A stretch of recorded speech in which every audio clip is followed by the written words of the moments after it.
Be very quiet. I'm hunting Russian stereotypes. We're taking a quick peek at Sniper Ghost Warrior contracts. Sniper Ghost Warrior Contracts is a stealth game that sits somewhere in between a realistic and gamey first-person shooter. It's the fifth game in the Sniper series by CI Games, or City Interactive, and the fourth to carry the Ghost Warrior moniker. The developers have been around for many years at this point, and for a while focused on pumping out a range of budget first-person shooters that always manage to follow current industry trends after everyone's already moved on. Somewhat recently, they've been able to branch out a bit and work in part on other types of games, such as the Dark Souls-inspired Lords of the Fallen, as well as getting into the publishing business for a while.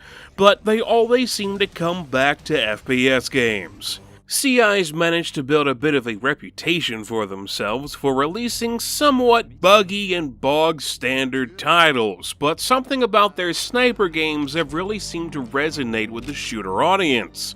While none of them do much outside of the box, they still tend to be solid games for the most part. Contracts does change things up a bit with how it goes about setting up the game. Instead of being a soldier for some military group somewhere, this time you are a mercenary called Seeker, who takes on a series of contracts from some shadow client in exchange for a high-tech mask and a fancy suit. These items serve the purpose of explaining away some basic gamey elements like a heads-up display and slowly regenerating health, which is nice, but not really all that necessary. Story-wise, Contracts is kind of tiring.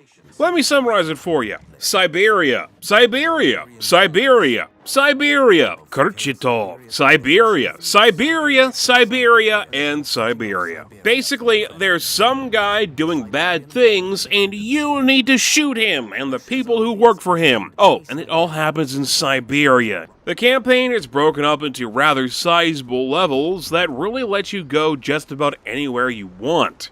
All of the environments are cold and snowy locations covered in foliage, which does more than just look pretty. This is a stealth game, after all, and there's plenty of grass and plant life scattered around to hide in. You do have to pay attention to what the temperature of any environment you're in could be, as anything that's too cold will cause any water you find yourself swimming in to slowly freeze you to death.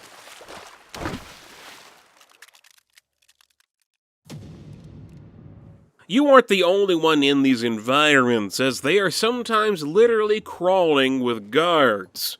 Most enemies have specific patrol routes they'll follow, but these routes can be just about anywhere.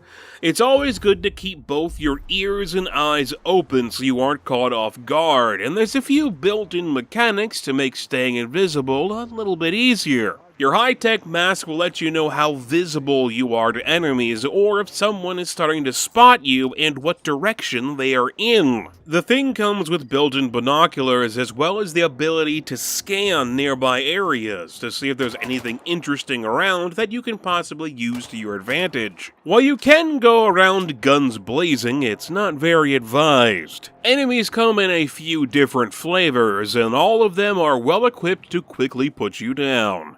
Things like dead bodies, unsuppressed gunfire, and explosions will put everybody nearby on alert, but there isn't really a way to revert things back to normal. Hiding corpses so they're less likely to be found is almost always ideal, and you can dive into things like dumpsters while enemies search around for you to stay out of the way. But if you set off the alarm in an area of a level, eventually you're just gonna have to bite the bullet and deal with it. Missed shots are also something to really keep in mind, since whoever you're shooting at can quickly take notice, and these guys have an annoying habit of hiding behind cover.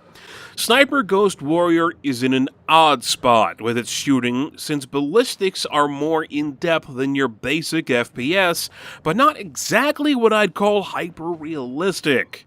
Sniper rifles have to worry about bullet drop, as well as wind speed and direction, since bullets don't actually fly straight. I can't tell you the amount of times I thought I'd lined up a shot perfectly only for it to be a wide miss, and even though there are a few indicators to help you out, they aren't always enough to really narrow things down. You can also steady your shot by holding your breath, but obviously that only lasts for a short period of time. I do have to say though, while it can be really freaking obnoxious to constantly miss a target over and over and over again, it can be rather satisfying to line up your sights and take someone out first try. The game has a bullet camera that will sometimes follow kill shots in a cinematic fashion, and it's a nice way of congratulating you on a job well done.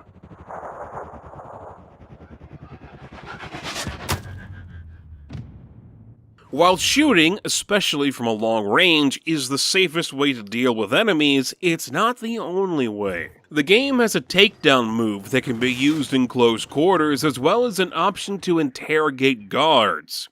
It's a little half-baked, since a lot of the time I found it a bit finicky to get in a position where the game would allow me to do either of these two things, and neither of them work on highly armored enemies unless you've got the upgrades for it. Interrogations only give you a limited amount of information anyway. You're either told where nearby enemies are or where nearby supplies are, and that's about it. Sometimes you can get specific location information for a place or a person, but that's few and far between. Seeker's binoculars let him tag enemies and keep track of their locations. If you successfully interrogate someone for guard locations, they will automatically show up as tagged on your map as well. But if you've already tagged everyone in an area, then interrogate someone and Seeker asks for guard locations, you get nothing but a good old waste of time. Where the other soldiers are located. I'm saying nothing, fucker. You can't choose what he asks or really have any control over at all. You just press the E button if you're given the prompt and hope for the best. I do have to commend the game though on the fact that it seems like you can interrogate anyone, even contract targets, and each one has their own special dialogue that goes along with it. It's payback time. Am I paying back? The devil. Every level has multiple contracts to complete as well as some side objectives. These can all be done in any order, with the main contract objectives giving you the option to leave the level after completion. You don't seem to have to do everything in a level before moving on to the next one, so if you're having a hard time finding something, then you can always come back and do it later. And finding things can be a real pain. While exfiltration zones for leaving a level, fast travel locations, and collectibles are all marked on your overall map, mission objectives really aren't. Instead, a general area is given an outline for where something you're after will be. There's no real indication as to what in a room is important and what isn't either. You just gotta kinda walk up to everything and wait and see if a button will appear on screen for you to interact with it. The same thing can happen with collectibles, but at least you can set a waypoint for those, even if I had to constantly fight with the map cursor thing just to do it. It just doesn't want to go exactly where I want it to go sometimes, and it's really flippin' annoying. Completing contracts is the name of the game, almost literally, and how you make any real progress. Every time one is completed, you'll be rewarded with some cash along with what are basically upgrade tokens. There's a loadout screen in between missions where players can either buy new weapons or upgrades, and there is some fun stuff to find in there. There's some real nice upgrades that'll make it more difficult for you to be seen in different environments, as well as letting your mask show off more in-depth information when activated. You can even unlock different gadgets like a drone that can do anything from distract guards to tag targets, though you gotta be careful with how you use it, since not only will guards notice it and set off the alarm if you fly too close, they also have signal jammers that'll stop it from working and their own drones they can send to look for you. Unfortunately, few upgrades are as impactful on the gameplay as the drone. Many of them are only slight improvements, such as being able to carry more ammo for different gadgets or weapons. Guns have their own stats, with one of the more important ones being noise reduction. The more damage a weapon does, the louder it is to compensate. Only a couple of the sniper rifles come with suppressors by default. If you've got the cash, you can buy them for the other snipers and even for pistols, but not assault rifles or shotguns. It makes it feel like the devs really don't want you to use them all that much. I'm not just saying that because Contracts is a sniping game, after all it has the word sniper in its title, but because anything that isn't a sniper rifle isn't all that great to shoot. There's a small variety of rifles, shotguns, and pistols to carry around, and you can always pick up enemy weapons if you find yourself up against a wall, but all of them are wonky and lack much in the way of feedback when firing. Once you get used to the game's bullet drop and ballistics, any weapon will take down a target if you hit it enough, but they just don't feel right. There doesn't seem to be much going on when firing, and they just aren't all that satisfying to use. Not even the shotguns, which is almost sacrilege for a first-person shooter. The only one of these non-sniper weapons that really stood out to me was the light machine gun, partially because of how ridiculous it is for a super stealthy sniper guy to be crawling around in the grass while lugging the thing around with him. Also, it could lay down a lot of firepower, which is helpful for dealing for pretty much anything, be them guards or turrets. Unless you've got the upgrade that lets you hack turrets, you don't have any great options to deal with them. EMP grenades can fry them, but only if you have one of those on hand, and you can only carry a few different kinds of equipment with you at a time. I personally kept my inventory full of mines and grenades or throwing knives, which meant I rarely had a good way to deal with turrets outside of just shooting them or avoiding them if I could. Sniper rifles aren't all that great for dealing with them since you can't exactly headshot a gun emplacement, and it's very likely that you'll get noticed by somebody when firing at them. Sometimes you can find different consoles to hack, such as one that'll turn off nearby turrets or another that gives you control of security cameras, but those are few and far between. There are a good amount of things to break by either shooting or interacting with it that'll draw guards' attention, but those only seem superficial for that purpose and don't really impact things all that much. Overall, Sniper Ghost Warrior Contracts is a mostly solid FPS and a decent stealth game, even if it doesn't do a whole lot different from a lot of other games like it on the market. What I really liked about it was just how free you were to explore every level, taking your time to clear out guards and complete contracts at your own pace. There's a lot to do with bonus contracts as well, as they could be anything from taking out a target without ever raising the alarm, or blowing up a specific number of enemies within a level, and it's a nice challenge to vary up how you play the game. The most interesting side content, though, I would have to say, are the bounties. These are special NPCs with a price on their head that are located somewhere in a level, and usually have some kind of special circumstance associated with them. One bounty was for a guy who was on a pier and being covered by a sniper who was on a far-off barge. Bounties are only completed after a target is killed and then interacted with, so while shooting the target in this scenario wasn't all that difficult, trying to figure out how to get to him by either avoiding the sniper or figuring out a good position to make the ridiculously long shot was rather fun to figure out, though it did cement my thought process of given enough bullets, I can hit pretty much anything.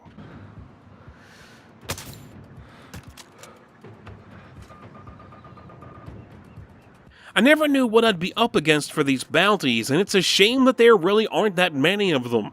The main contracts are all pretty standard stuff, by either getting to a location and interacting with something, or just eliminating a target however you can. Only one of these main contracts really stuck out to me as different, where I had to collect a sample vial of a virus, and if I took any damage, the vial would break and I'd become contaminated and slowly die.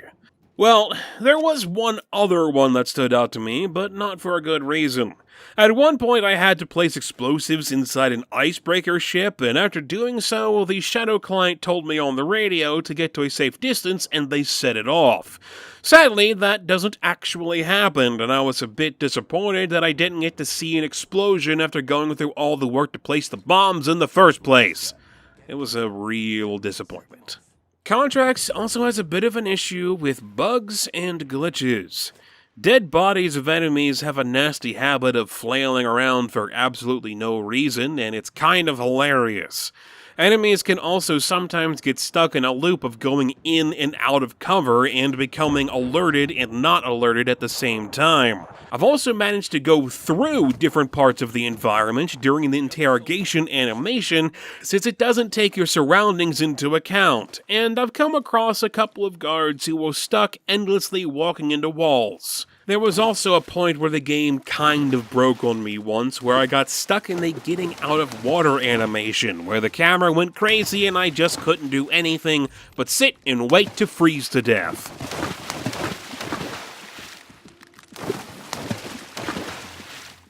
Bugs and glitches aside, Contracts is generally fine for what it is.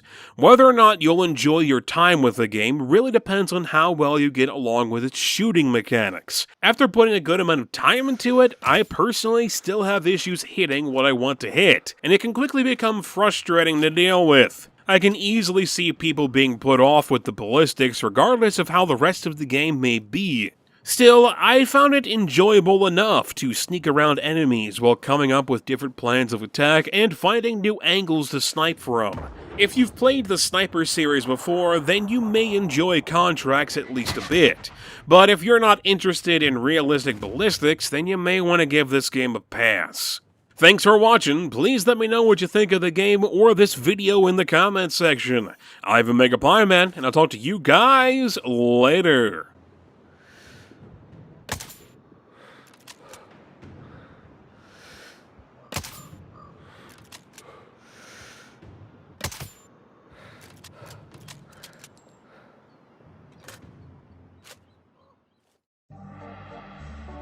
Want to see more of my stuff? Click on the video on the left for Xenocrisis, a arcade-inspired top-down arena shooter, or click on the video on the right for Dark, a creepy puzzle platformer about messing with gravity and perspective.